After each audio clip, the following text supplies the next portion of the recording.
Su presencia está aquí.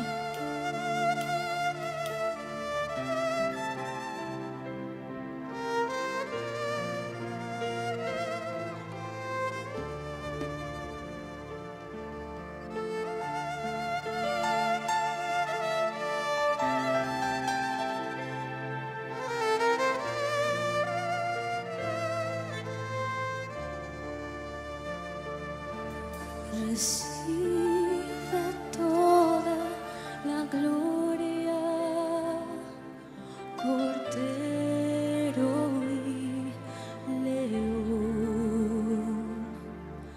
y la alabanza por siempre es tuya, gran yo soy.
adoramos, gran yo soy.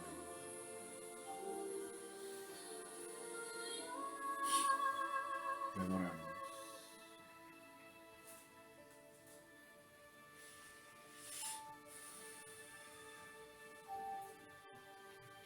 Aleluya. Te declaramos que eres santo por siempre y para siempre.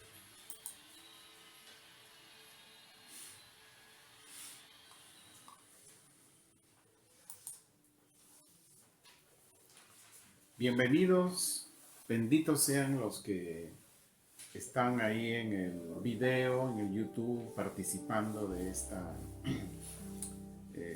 prédica, enseñanza de este día. Ya aquí hemos terminado un tiempo de alabanza, de adoración, con casas de restauración. Y bueno, solamente queremos decirle que allí donde usted esté, amado hermano, amado amigo, que ese lugar sea una casa de Dios en estos días. Bien, vamos entonces a hoy. Estamos culminando el capítulo 11 del libro de Apocalipsis, que el domingo pasado avanzamos una parte y hoy vamos a estarlo terminando. Para ello vamos a dar un pequeño resumen. Vimos que se habla de un templo y se habla de los dos testigos. Con respecto al templo, del cual vimos en los primeros versículos, del cual el apóstol Juan se le encarga medir, hemos entendido que está hablando del tercer templo, que en estos días ya en Israel y especialmente en Jerusalén, para su información, está ya prácticamente el instituto de Jerusalén, ya tiene todo, dice, todos los elementos, y solamente están haciendo unos trámites que hoy veremos cuándo ocurrirá eso. También hemos dicho que en la historia bíblica hemos encontrado el primer templo justamente de Salomón, ¿no? Cuando allí él construye ese templo y con todo el diseño conforme a la ley, a lo que Dios quería aquí en la tierra, y es así que la gloria de Dios descendió en ese primer templo. Y sabemos también que ese primer templo fue destruido por el imperio babilónico. Posteriormente, Herodes levanta el segundo templo, una obra magistral para esos días, donde por lo esplendoroso que era, gentiles de otras naciones de alrededor asistían. Por eso que en ese templo de Herodes, cuando uno ve, que hoy lo pueden encontrar allí en el internet, había un patio, y ese era un lugar para los gentiles porque no podían ingresar a los lugares del sacerdocio. Y también vemos, hemos dicho que en Ezequiel 43, a Ezequiel también se le manda medir un templo, pero ese templo, ahí puede usted revisarlo en Ezequiel 43, dice que en ese templo descendió la gloria de Dios. Entonces, este templo del cual se habla aquí en el primer versículo del capítulo 11 tiene que ver, como hemos dicho, con el tercer templo que hoy está ya, hoy 2022, está a las puertas, pero hoy vamos a ver en qué momento sucederá esa construcción. También hablamos quiénes son los dos testigos. Por sabiduría de Dios entendimos que era Elías y era Moisés, ¿no? Y inclusive se nos permitió a través de, ustedes recordarán ese episodio que está específicamente en Mateo 17, donde el Señor Jesús se transfiguró y se apareció Elías y se apareció Moisés. Entonces, ¿cuál es la sabiduría que Dios nos da? ¿Cuál es el significado de que Moisés y Elías estén juntos con el Señor Jesús? Número 1, dijimos que era para mostrar la unidad de la palabra de Dios. Número 2, Elías era el mayor de los profetas. Y número 3, Moisés es el líder de la ley, el líder de la Torá. Y tanto la ley como los profetas apuntaban al Mesías. En los términos modernos de hoy, tenemos a los dos principales del Antiguo Testamento y al representante del Nuevo Testamento. Y dijimos que hoy está sucediendo, que hay muchas enseñanzas, predicaciones, devocionales, seminarios, donde la ley y los profetas han desaparecido en las enseñanzas. Pero hoy estamos viendo que en el Nuevo Testamento, tiene mucha relevancia el diálogo de estos tres representantes de la palabra en unidad. Por eso dijimos que la ley, la profecía y el Mesías son el testimonio de la palabra de Dios. Eso no hay que olvidar. Y es muy importante entender, porque el apóstol Juan, cuando escribió este libro de Apocalipsis, lo que él conocía como judío, mesiánico indudablemente, era la ley y los profetas. Por eso que hemos visto en el transcurso de las prédicas, enseñanzas, como hemos tenido que acudir, ¿no?, tanto a la ley como a los profetas para poder entender este simbolismo con el cual se escribe este libro de Apocalipsis. Hoy vamos a estar nosotros como que una parte 2, pero en sí terminando el capítulo 11, donde vendría a ser la parte 2, el templo y los dos testigos. Bien, abra entonces usted su Biblia, ¿no? Abra usted su Biblia en Apocalipsis, en el capítulo 11.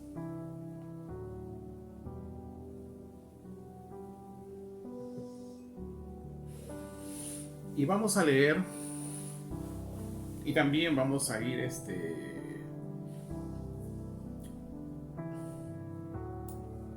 dando una explicación sobre este pasaje, ¿no?, simultáneamente. Apocalipsis 11, vamos a leer del versículo 7 al 14.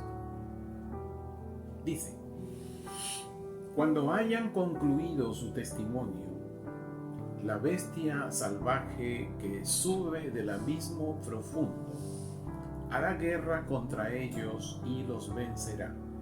Esta bestia no es el dragón del capítulo 12 que estaremos viendo próximamente.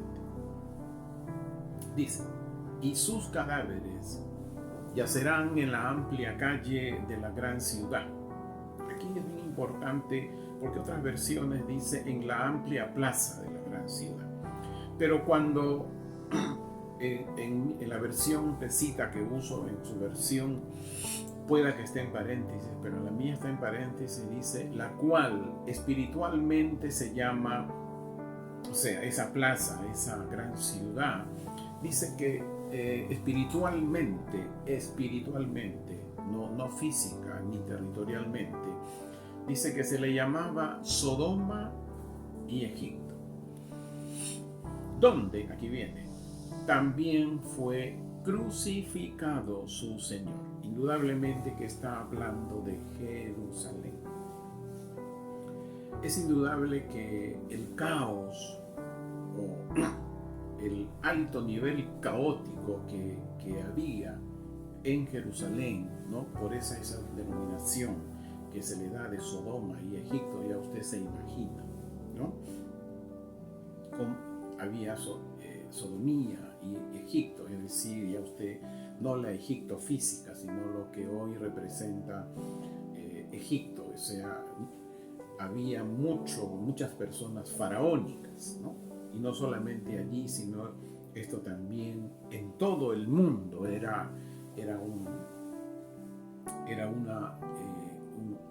ese sentir espiritual.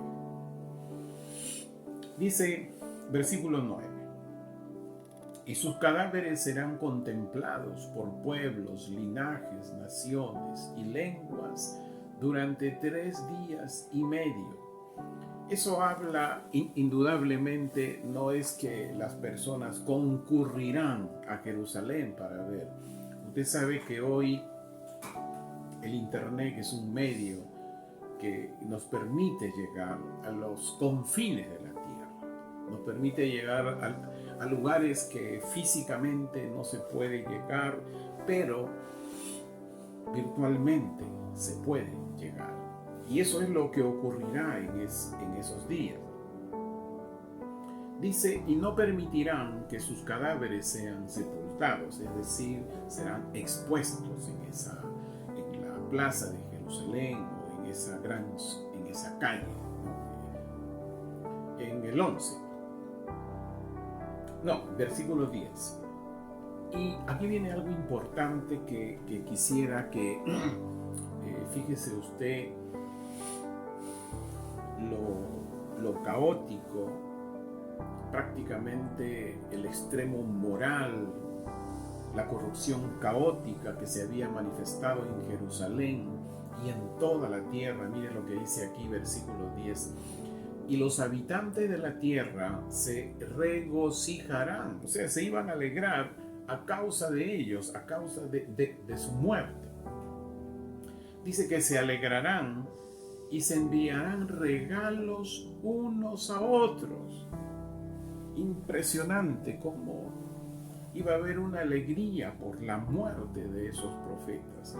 En cuanto a esta festividad, nosotros sabemos que esa festividad tiene que ver con el Hanukkah. El Hanukkah allí en Israel, no solo en Jerusalén, sino en Israel, ellos le llaman la fiesta de las luces, ¿no? Que tiene que ver, ya una vez le hemos compartido a usted, con la menorá, y hay otra menorá más grande y esta tenía que ir encendiéndose en cada uno de ellos. Ese es el judaísmo, ¿no? Y hoy en estos días, cuando se celebra el Hanukkah, se hacen regalos, ¿no? Y eso ocurría en Israel, pero también dice aquí en el versículo 10 que eran los habitantes de la tierra. El Hanukkah son unos 6-7 días anteriores a la Navidad que el mundo celebra. Entonces, tanto en el Hanukkah como en la Navidad, la gente caótica, esa conducta de sodomía, esa conducta de Egipto, iba a hacer que tengan alegría por la muerte de estos profetas, y aprovechando esas festividades, tanto el Hanukkah como la Navidad, se iban a dar regalos entre ellos por indudablemente por la muerte de estos dos profetas. En el versículo 11, pero, fíjese usted, después de los 3 días y medio, no está hablando de 3 años, es tácitamente 3 días y medio, el espíritu de vida de parte de Dios entró en ellos y se pusieron de pie. Impresionante, y eso lo iba a ver todo el mundo. Todo el mundo. Recuerde el internet. Y un gran temor cayó sobre los que los vieron. Y escucharon una potente voz del cielo que les decía: suban acá. Entonces subieron al cielo en una nube. Y dice, y sus adversarios lo vieron. Y en ese mismo momento se produjo un gran terremoto y la 10ª parte de la ciudad se derrumbó. Y el número de los hombres que murieron a causa del terremoto fue de 7,000.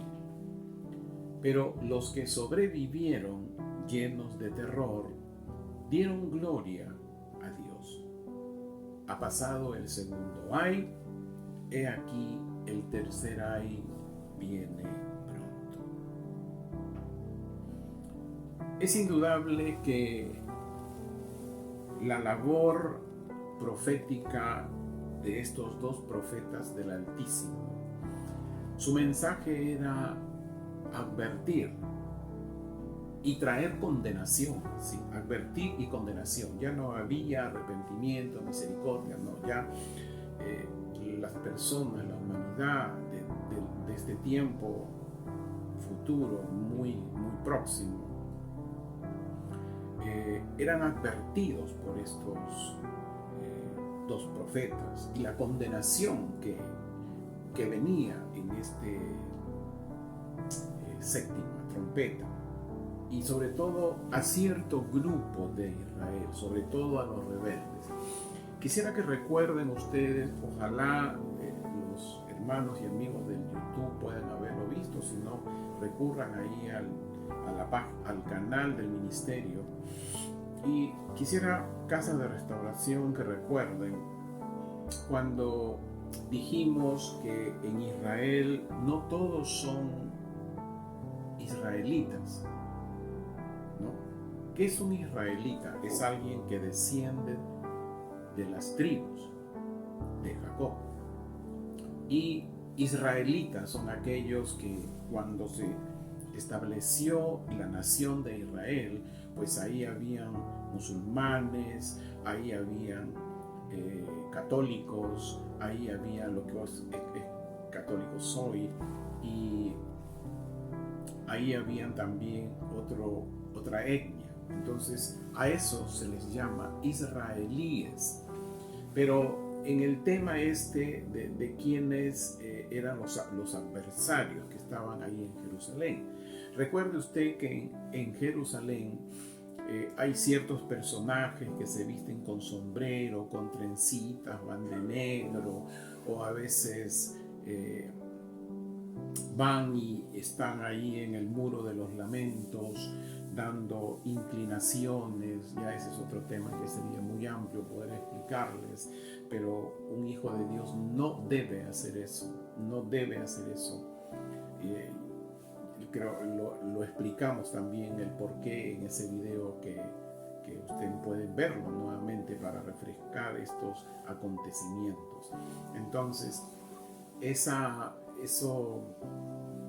grupo de religiosos son religiosos ortodoxos que no necesariamente son descendientes de las tribus de Israel, sino que hay una mezcla de otras etnias. Por ejemplo, hay rusos, hay de algunas zonas muy cercanas ahí al Medio Oriente, y con el solo hecho de aceptar el judaísmo de Israel, forman parte de este grupo de religiosos ortodoxos. Seguramente allí es donde viene la atención sobre este grupo rebelde, ¿no? Que indudablemente hoy estos religiosos ortodoxos son los que justamente van a construir el tercer templo, y veremos cuándo lo harán.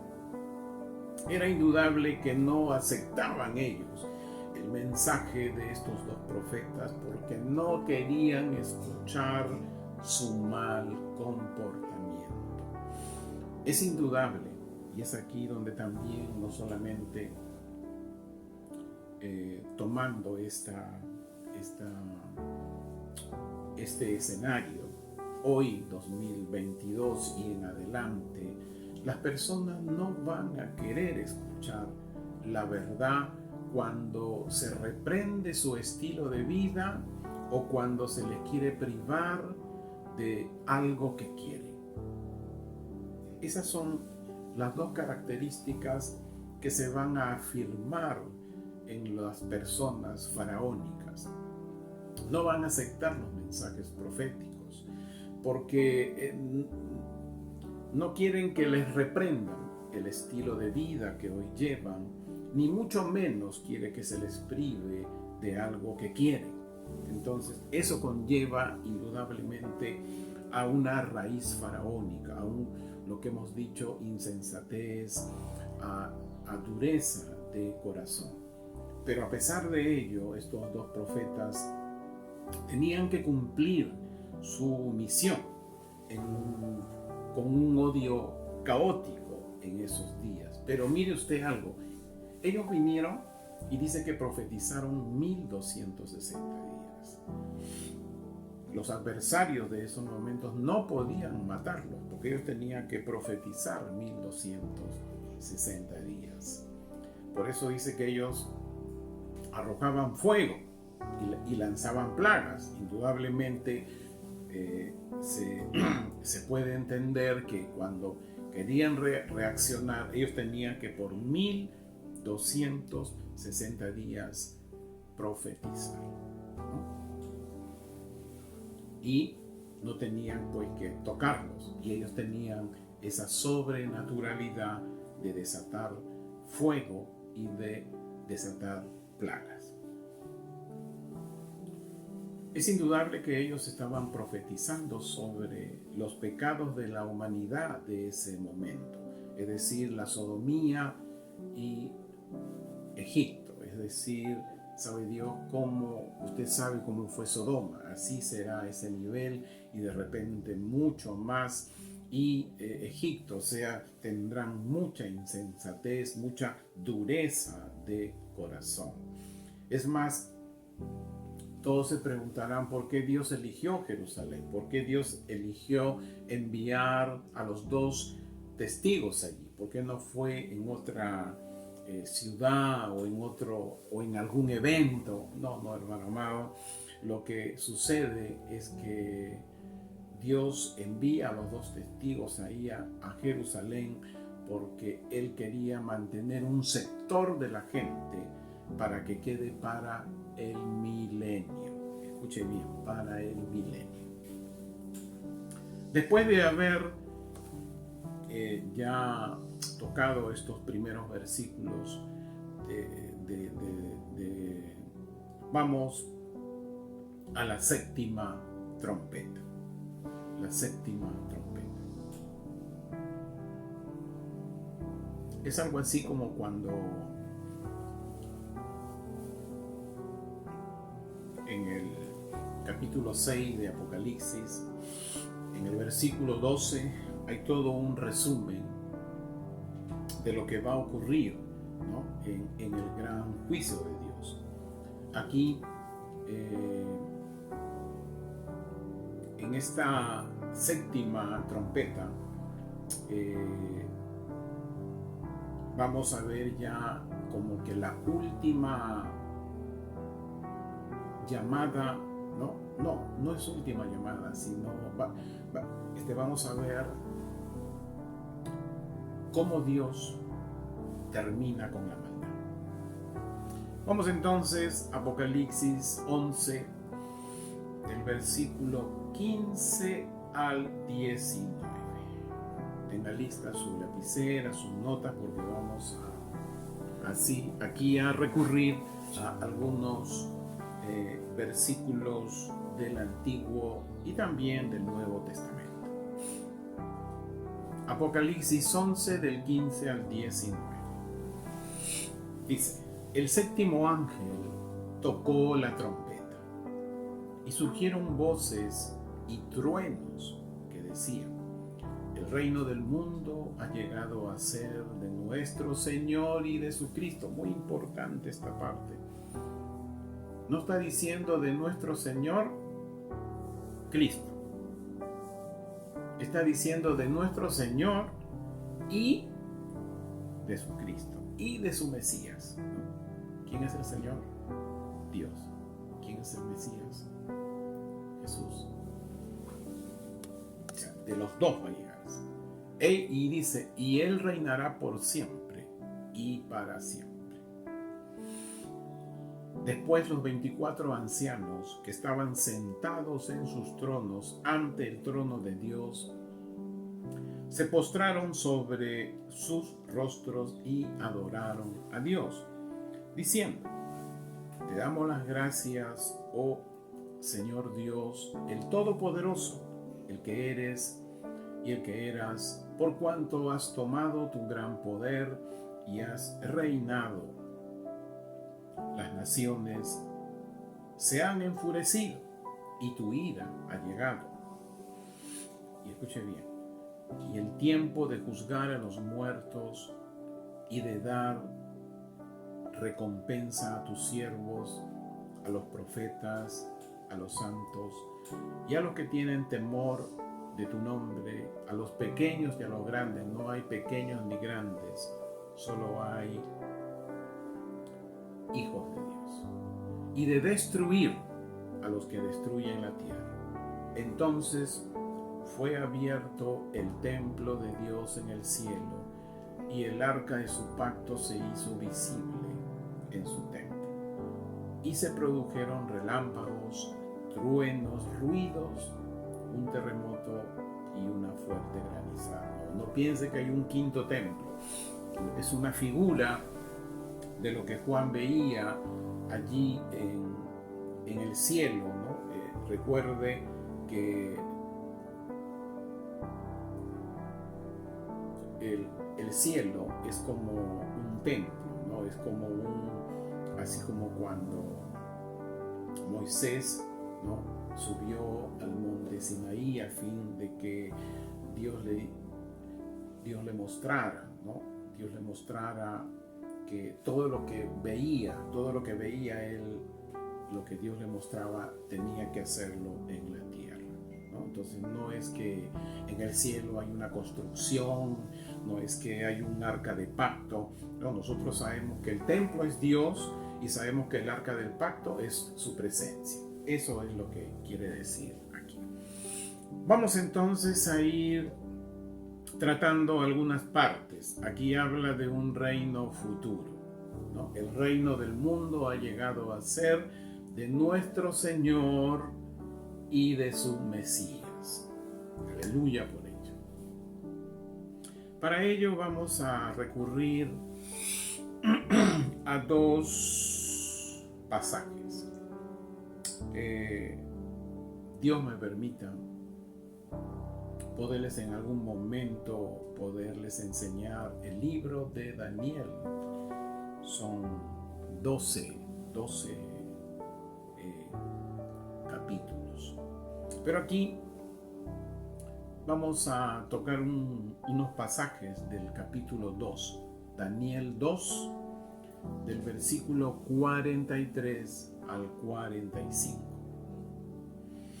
Daniel 2, del 43 al 45. Acuérdense que aquí, no me voy a extender mucho, Nabucodonosor tuvo un sueño y llegó a sus oídos que había alguien que entendía los sueños, porque sus adivinos no pudieron, y ahí fue Daniel, ¿no?, a interpretar esa imagen que había tenido él como sueño, que eran de 4 partes, usted recordará, ¿no?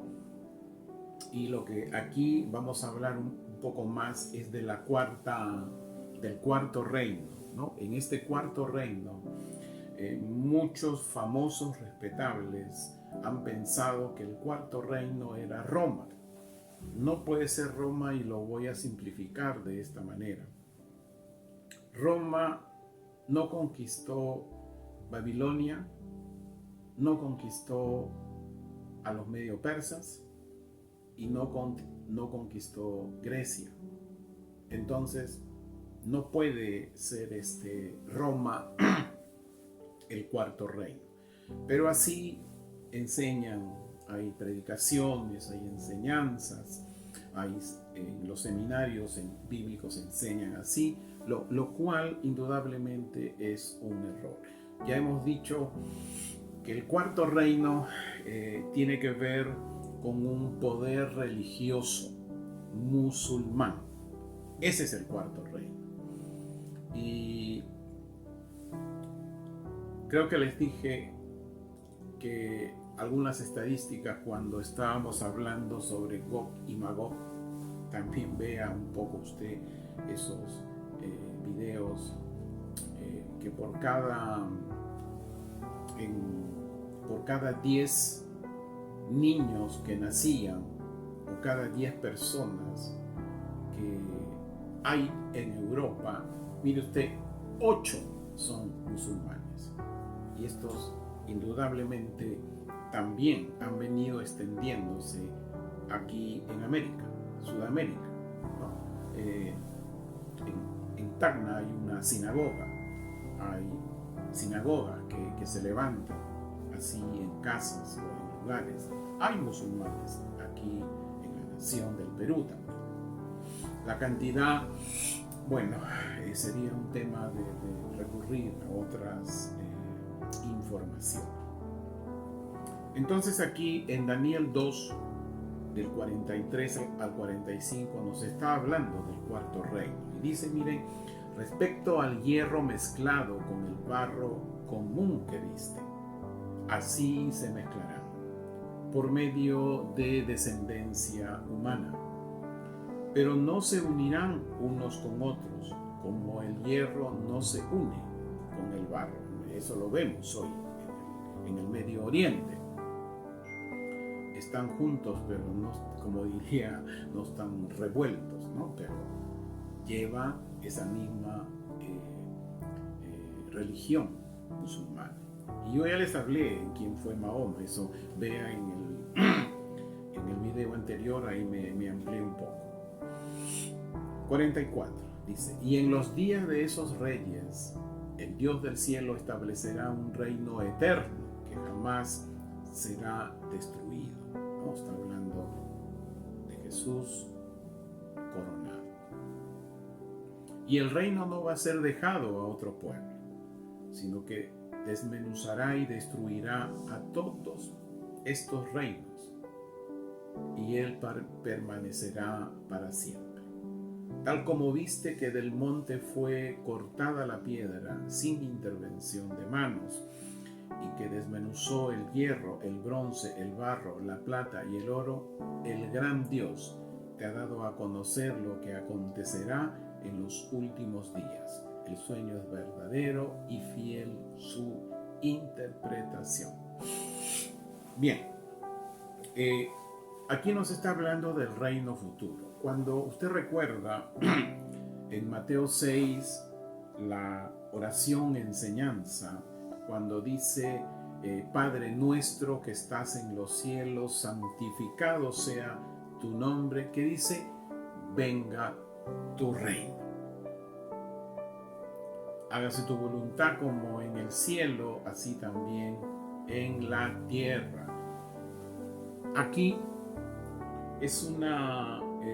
va a haber una respuesta a cuantos clamaron que venga el reino realmente, el reino físicamente, aquí en toda la tierra, en todas las naciones.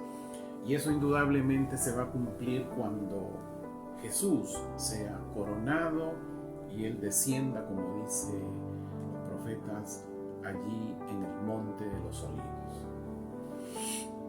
También, y esto es algo que sí quisiera leer, vaya usted al libro de los Salmos. Salmos, vamos a leerlos juntamente porque quiero hablarles de algo importante. Salmo número 2, desde el versículo 1. Miren, yo uso la versión Pesita. Y el título que se le da al Salmo 2, fíjese, es bien interesante. Pero a pesar de ello, ocurren algunas cosas extrañas. Que de repente un Red White lo asume. Pero el título de este salmo dice: el reino del ungido del Señor. ¿De quién está hablando? De Jesucristo. Y vamos a ver. Vamos a leer los versículos para que usted se dé cuenta. Salmo 2, del 1 al 12. ¿Por qué se enfurecen los pueblos y las naciones piensan en lo que es malo? Los reyes y los gobernantes de la tierra se levantan y unidos han consultado contra Yahweh y contra su ungido, diciendo: cortemos sus ligaduras y arrojemos de nosotros su yugo, ¿no? Como una rebeldía y insensatos corazones duros. Siguiente. El que habita en el cielo se reirá. Yahweh se burlará de ellos. Entonces hablará contra ellos en su ira y los aterrorizará en su furor, ¿no? ¿Le suena al gran juicio de Dios? Sigamos leyendo. Yo he, versículo 6, aquí viene: yo he establecido a mi rey en Sión. Textualmente, acá no hay que especular quién es el rey de Sión. Jesucristo. ¿Qué es Sión? Jerusalén. Mi monte santo. Para que declare mi pacto. Yahweh me dijo: mi hijo eres tú. Yo te he engendrado hoy. Pídeme y te concederé las naciones por herencia tuya. Las naciones por herencia tuya. Cuando usted da una herencia, escuche bien, hermano, usted da dominio territorial en todo, no en una partecita espiritual, en todo, espiritual y física. Eso hay que tenerlo claro. Dice: y por posesiones tuyas los confines de la tierra. No existe ningún hombre en la tierra, ni hoy ni habrá, con estos privilegios, hermano. No existe. Hasta que venga el Mesías. Dice: y tú las regirás con vara de hierro, las desmenuzarán como vasos de alfarero. Ahora, oh reyes, actúen sabiamente, acepten corrección, oh jueces de la tierra. Sirvan a Yahweh con temor y tómense de él con temblor, es decir, con reverencia. Besen al Hijo para que no se enoje, no sea que se extravíen de su camino. Jesús es el camino, pues su ira puede encenderse repentinamente. Dichosos, afortunados todos los que confían en él. Hermano amado, este salmo es un salmo para el Mesías. del Señor al Mesías. Sucede, he visto fotos, usted googlee y ponga allí imágenes de Salmo 2. Y usted va a encontrar el Salmo 2 y muchos predicadores ponen su foto allí y dicen y ponen textualmente esto: mi hijo eres tú, yo te he engendrado hoy, pídeme y te concederé las naciones por herencia tuya y por posesiones tuyas los confines de la tierra. He visto fotos de hoy de famosos muy respetables con muchísimos seguidores, muchísimos. Su foto y se ponen textualmente esas palabras. No pienso nada. Yo lo único que sé y lo único que debemos saber, que solo esa herencia le corresponde única y exclusivamente a Jesucristo, al Mesías. No hay otro nombre bajo la tierra que tenga esos privilegios. Que de repente les faltó entendimiento, no sé. Yo lo único que puedo decir que esos versículos no les corresponde a ellos. Si ellos lo toman para emprender viajes, para hacer una labor misionera, para hacer, qué sé yo, tantas cosas, Dios juzgará.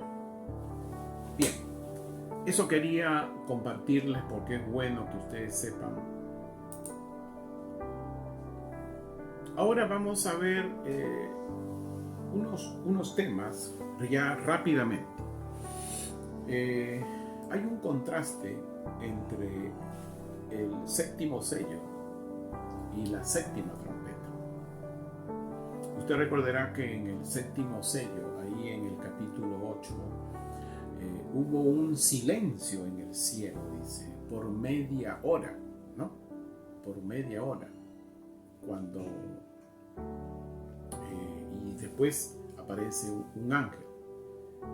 En cambio, aquí en Apocalipsis 11:15, el séptimo ángel, cuando toca la trompeta, dice que surgen voces y truenos, o sea, ruidoso.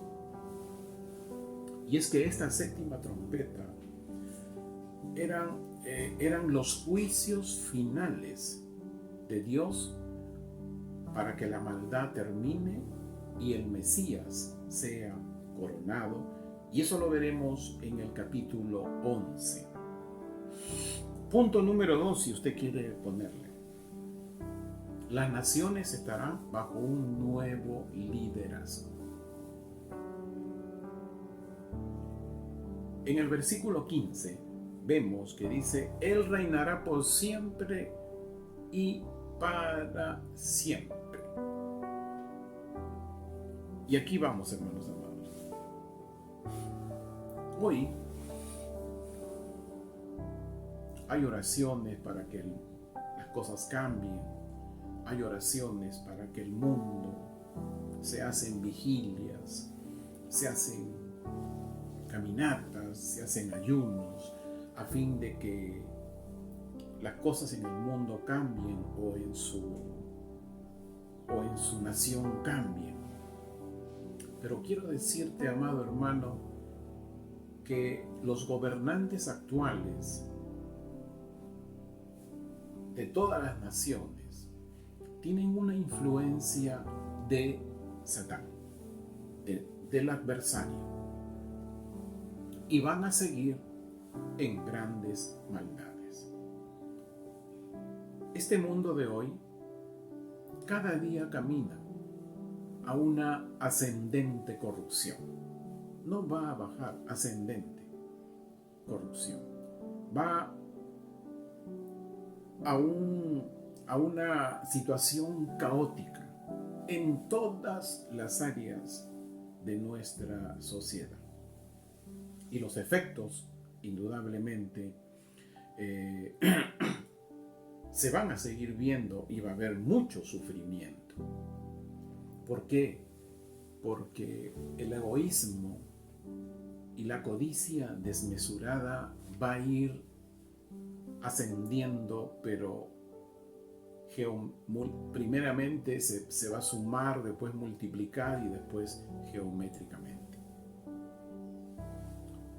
Esta civilización que hoy conocemos, al 2022, está caminando hacia su autodestrucción propia.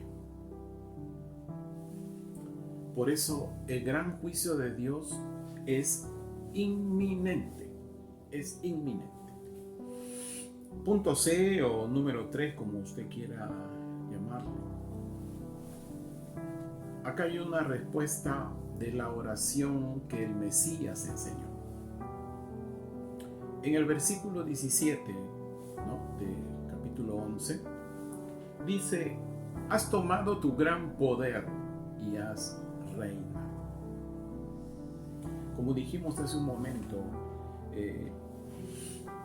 va a haber una respuesta a las oraciones de venga tu reino, no el espiritual, sino el físico, el espiritual y el físico sobre la tierra, ¿no? Y es ahí en Mateo 6, justamente en el versículo 10, donde se da esta oración de enseñanza, ¿no? Que hasta hoy nos permite tener una idea cómo deben ser nuestras oraciones. Pero ahí hay un caso, esto lo aprendí, no es que lo aprendí.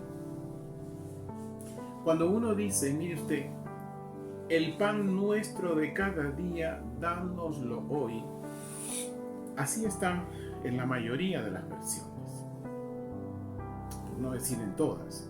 Lo que sucede es que en el hebreo existe una Biblia hebrea, el Tanaj, Antiguo y Nuevo Testamento. Esta parte donde dice el pan nuestro de cada día, dánoslo hoy, en realidad debe decir, según el entendimiento hebreo, debe decir el pan que nos corresponde por ley, dánoslo hoy. Eso es lo que quiere decir. El pan que nos corresponde por ley, dánoslo hoy. Algo más para que cuando usted esté orando al respecto. En mi oración es cuando tengo que pedir el pan de vida, es ahora así. Punto D, punto 4, como usted hay un rechazo continuo de la humanidad. Mire, hermano, la naturaleza humana es carnal y desobediente a Dios. Así se nace y así, en la medida de que no hay un acercamiento al Padre a través de Jesucristo, pues la persona va a seguir teniendo naturaleza carnal y va a ser desobediente. La obstinación, mire lo que voy a decir, y la dureza de corazón está hoy. Inclusive va a continuar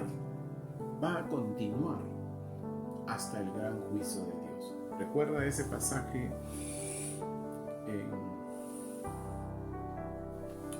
allí en el capítulo 6 de Apocalipsis, del versículo 12 en adelante, dice que a pesar que la humanidad se encontraba en el gran juicio de Dios, o sea, cuando ya los verdaderos creyentes habían sido tomados del versículo 11 para arriba, dice que no se arrepintieron. No se arrepintieron. Impresionante, ¿no? Y Romanos 8, 7 dice: ya que la forma de pensar que es de la carne es enemistad contra Dios, pues no se sujeta a la ley de Dios porque no puede sujetarse. Pero más adelante dice que ya nosotros, los verdaderos creyentes, no son carnales por tener el Espíritu. O punto 5. Dice, y tu ira ha venido, ¿no? Esto está en el versículo 18. Y tu ira ha llegado. Cuando uno le comparte el libro de Apocalipsis a los cristianos, a las familias de hoy, lo que inmediatamente viene a su mente es temor, es castigo de Dios. ¿Y cuál es su respuesta inmediata? No. En los cristianos dirán, no, yo ya no estaré en ese tiempo. Y por el lado de los que no son no cristianos dicen, no, Dios ¿cómo va a ser así? Dios es todo amor, Dios es todo bondad. ¿Cómo va a tratar así a la humanidad? ¿Cómo va a tratar a su creación? Mire, hermano amado, cuando usted le pregunten, su única respuesta debe ser: Dios también tiene justicia. Y hacerles recordar cuando dice venga tu reino y su justicia. Dios es un Dios justo. Él no tolera la maldad. También vemos en este pasaje de capítulo 11, 15 en adelante,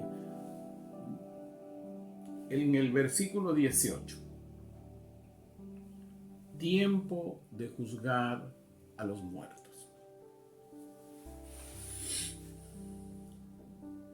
Esto indudablemente nos lleva al capítulo 20 de Apocalipsis, que ya lo trataremos más adelante, cuando habla del gran trono blanco, ¿no? Ya eso lo veremos con tranquilidad más adelante.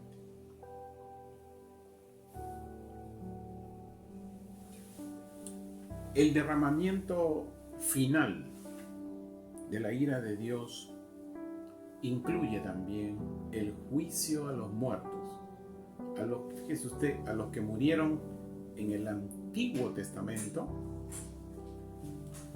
a los que murieron durante el Nuevo Testamento, desobedientes a Dios, y aquellos que no fueron tomados por el Señor, o aquellos que no fueron arrebatados, ¿no? El término que más se usa. Eso es lo que va a ocurrir en este juzgamiento a los muertos. Todo eso trata de, en sí, todos los que fueron desobedientes a Dios. Esa es la conclusión final. Después también vemos el siguiente número o la letra que usted quiera asignarle. Hay un tiempo de galardón.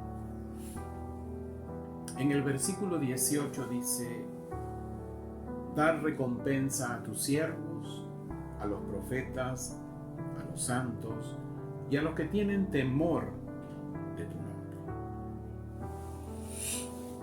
Hasta aquí nosotros sabemos que los verdaderos creyentes recibieron su recompensa, fueron tomados por el Señor o fueron arrebatados por el Señor.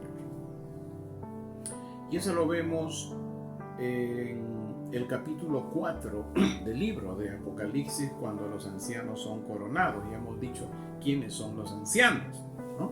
No son las 12 tribus de Israel como se enseña. Le animo a mis hermanos de YouTube, amigos, que vean en este mismo canal el capítulo 4 del libro de Apocalipsis y 5 también, para que complete usted toda la enseñanza. En esta parte también, en este versículo 18, también se hace referencia, mire usted, a los santos del Antiguo y del Nuevo Testamento, ¿no?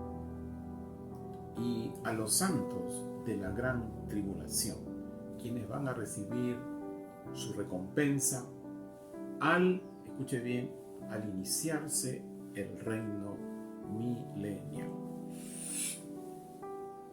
Y por último, en el versículo 18 dice: destruir a los que destruyen la tierra. Indudablemente Dios va a condenar a los incrédulos y a los desobedientes, y pongo entre paréntesis a los apóstatas de la fe, y los enviará para siempre al lago de fuego, ¿no? Eso está en Apocalipsis 20:15, que ya lo veremos en su momento. Indudablemente aquí Dios va a destruir a los que destruyen la tierra, y esto incluye personas y también a Satán y todo su ejército de maldad, quienes serán enviados ¿a dónde? Al lago de fuego. Las escrituras se nos advierten, se nos viene advirtiendo desde la primera iglesia, ahí en el libro de los Hechos. A mí no me gusta decir iglesia primitiva, porque a la final no sé quién es más primitivo. Y en Primera de Pedro, capítulo 5, versículo 8 y 9, mira lo que dice el apóstol Pedro: sean sobrios, estén alertas, porque su adversario Satanás anda como león rugiente, buscando a quien devorar. Por tanto, resístanlo estando firmes en la fe. Sepan también que los mismos padecimientos les están sobreviniendo a sus hermanos que están en el mundo. Hermano amado, quiero terminar con estas palabras que por allí fue escrito en alguna ocasión. Las escrituras se nos ha sido dada, escuche bien, para vivir sabiamente. Las escrituras se nos ha sido dada para vivir sabiamente. Hasta aquí con mis hermanos del YouTube. Nosotros con la Casa de Restauración tenemos Santa Cena. Vamos a Sandrita y realmente deseo que Dios los bendiga, los guarde, que el rostro de nuestro Altísimo Dios resplandezca sobre ustedes y tengan mucha vida. Bendiciones.